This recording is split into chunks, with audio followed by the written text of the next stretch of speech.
आज आपण माझ्या एरियातलं खूप नावाचं फूड मार्केट आहे. तिथे आपण काय काय भेटतं ते पाहूयात. हा आहे भाजींचा सेक्शन. इथे वेगवेगळ्या प्रकारच्या चॉप केलेल्या भाज्या भेटतात. तसंच आपण इथे कोकुंबर बघू शकतो.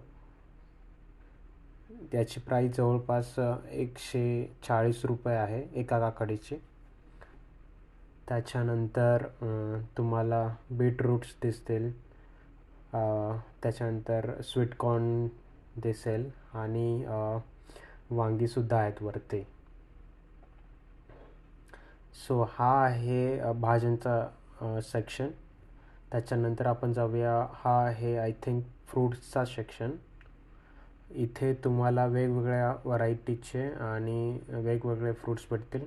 मोस्टली यू केमध्ये सफरचंद, ऑरेंजेस आणि वेगवेगळ्या प्रकारचे फ्रूट्स भेटतात. हा आहे नॉनव्हेजचा सेक्शन. हा पर्टिक्युलरली चिकनचा सेक्शन आहे. इथे तुम्हाला अशा प्रकारे चिकन पॅकमध्ये भेटतं. आणि तसेच बीफ वगैरे पण इथे तुम्हाला भेटतं. ते दुसऱ्या सेक्शनमध्ये होतं. आता आपण जाऊयात वाईनच्या सेक्शनकडे. वेगवेगळ्या प्रकारच्या वाईन्स तुम्हाला फूड मार्केटमध्येच भेटतील. आपल्या इंडियासारखं इथं काही असं सेपरेट वाईन शॉप वगैरे काही नाही आहे किंवा नसतं. त्याच्यानंतर हा आहे बिअरचा सेक्शन.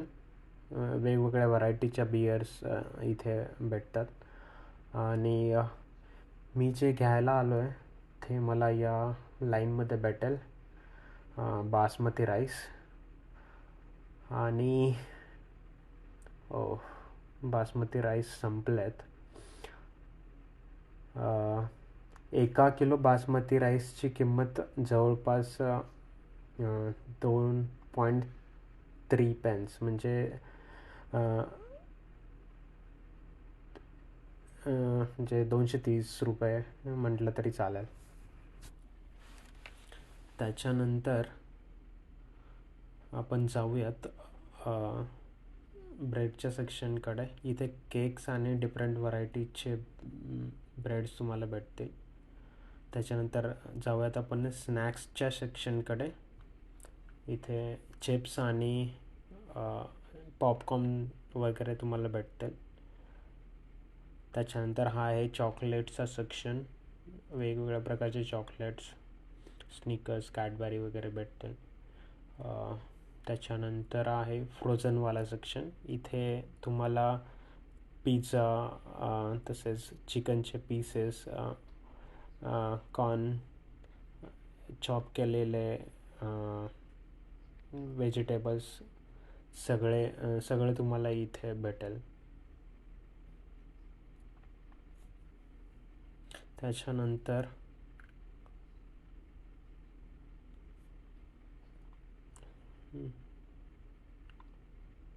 इथे येतो ज्यूस आणि कोल्ड्रिंक्सचं सेक्शन. सो अशा प्रकारे वेगवेगळे सेक्शन इथे या फूड मार्केटमध्ये केलेले आहेत. अशी खूप सारी स्टोअर्स तुम्हाला आजूबाजूला भेटतील. यू केमध्ये मोस्टली आल्डी, टेस्को आणि आईसलँड, तसंच कोप, हे जे दाखवते ते वाला स्टोअर, हे 3-4च मेन स्टोअर्स आहेत. अजून एक सांगायचं गेलं तर यांच्या प्रत्येक स्टोअरमध्ये छोटंसं पोस्ट ऑफिस असतं. तसेच अमेझॉनचे पिकअप आणि ड्रॉप किंवा ड्रॉपचे जे पार्सल्स आहेत, पिकअपचे जे पार्सल्स आहेत ते इथे तुम्ही कलेक्ट करू शकता. हे अशा प्रकारे तुम्हाला बिलिंग काउंटर्स भेटतील. इथं तुम्ही स्वतः पे करू शकता किंवा ठराविक वेळेमध्ये या काउंटर्सवरती ते लोक बसलेले असतात आणि तुम्ही तुमचं सामान घेऊन बिलिंग करू शकता. कॅश रिअरली ॲक्सेप्ट करतात. मोस्टली सगळे पेमेंट्स तुमची कार्डनंच होतात. सो इथे स्कॅनिंग वगैरे करायचं त्याच्यासाठी मी एक सेपरेट छोटासा व्हिडिओ बनवला आहे, तो तुम्ही पाहू शकता. ओके, चला तर भेटूयात आपण पुढच्या व्हिडिओमध्ये. तोपर्यंत टाटा, बाय बाय. आणि सर्वात महत्त्वाचं म्हणजे शॉपिंग केल्यानंतर तुम्हाला भेटते फ्री कॉफी. हे खूप बेस्ट आहे. चला, आता आपण बघूयात इथं किंवा फूड मार्केटमध्ये बिलिंग कसं केलं जातं.